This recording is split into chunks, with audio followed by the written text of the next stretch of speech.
Okay, in this video we're going to apply what we learned about factoring polynomials to answer a real-life word problem. In this example, it says in 1980 archaeologists at the ruins of Caesarea discovered a huge hydraulic concrete block with a volume of 330 cubic yards. The block's dimensions are x yards high by 13x minus 11 wide by 13x minus 15 long. What is the height of the block? So for a problem like this, it might be helpful to first draw a little picture of what's going on. They have a cubic, or not necessarily a cubic block, but a block. And the best way of drawing a block that I found is if you draw two kind of rectangles the same size or similar size, one and then the other kind of above and to the right of it, like so, and then you just connect the edges with segments, and you get, and maybe we'll dash this one because this is kind of a hidden line. You get a decent idea of what's going on here. So we have this block, and let's fill in the dimensions. It says it's x yards high. That tells me the x is the height. So, you know, from here to here, that is x units long. By 13x minus 11 wide, let's say that this is 13x minus 11 from here to here, right? And then it's 13x minus 5 long, so 13x minus 15, rather, long. From here to here, it's 13x minus 15. We want to know what the height of the block is. Well, you guys need to maybe just remember, in general, if you have any block, the volume is going to be the length times the width times the height. So we're going to need to use this basic equation for the volume of the block, since we do know the volume of the block is given to us right here, right? We know the volume. So if I just go ahead and plug that in, the volume of the block is 330 cubic yards. And the length, let's see, the length we said was over here is 13x minus 15. Let me write that in here, 13x minus 15.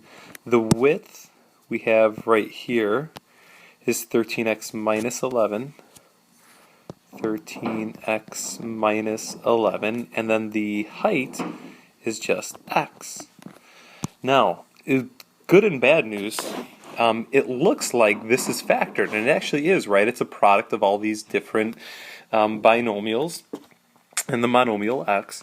The problem is, remember, when we solve by factoring, it's got to be not set equal to 330, it's got to be set equal to 0. So technically, for us to solve this, we have to set it equal to 0. So we'd have to subtract the 330 from both sides, which makes this very ugly, because although I'll get 0 here, I'm going to have 13x minus 15, and then 13x minus 11, then I have times x, but now I just tacked on minus 330.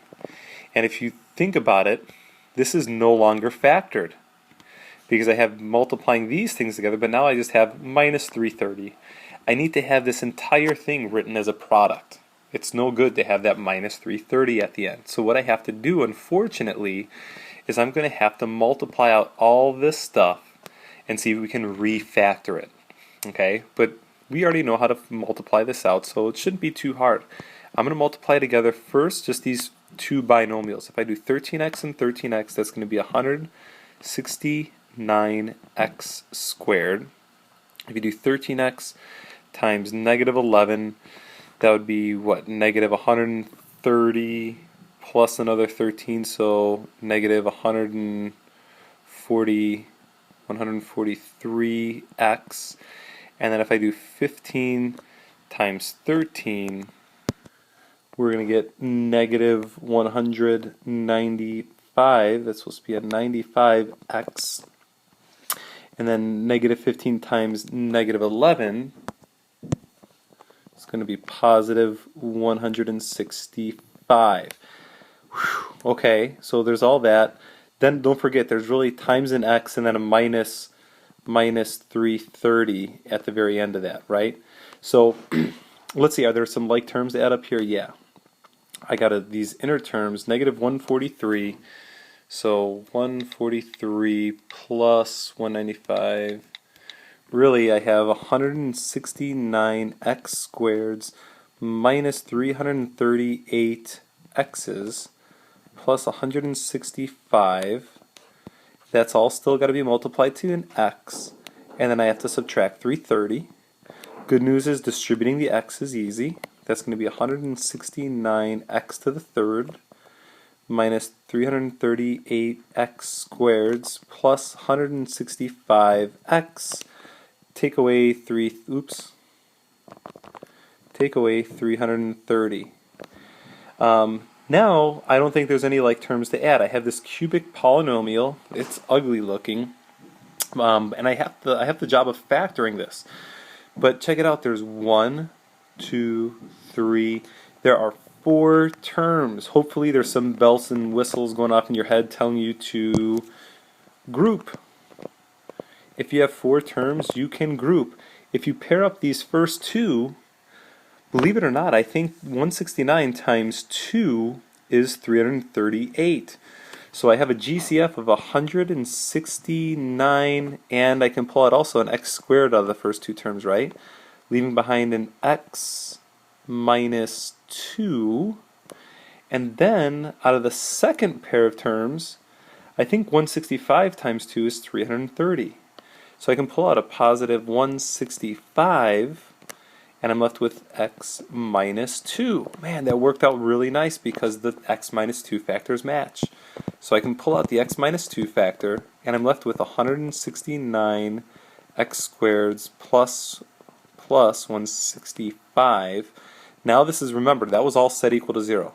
Remember, all of these steps, we had it equal to 0. I forgot to write that.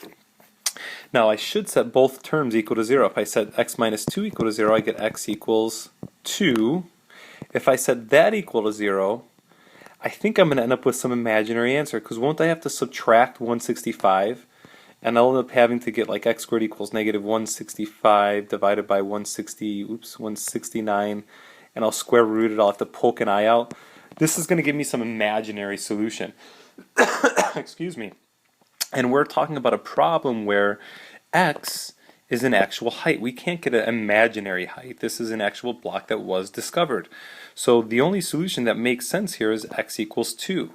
So the height of the block is 2. We just have to get the units here straight. I think because it said it was x yards high, and the units, remember, were in cubic yards, it makes sense that the height, let's write over here, the height, geez, having a hard time here, the height is 2 yards. Kind of a fun application problem. Look a little scary when you have to multiply everything out, but kind of works out pretty nice. What I'd like you to do now is, using this as a template, see if you can try number 5. Try number 5 in your quiz. Having a hard time here. Try number 5 in your quiz, and you have basically all the same type of information. Please try to follow very carefully the same steps. Set up the equation right, make sure you set it equal to 0, multiply everything out, and then try to refactor, and you should be good to go. Thanks for watching.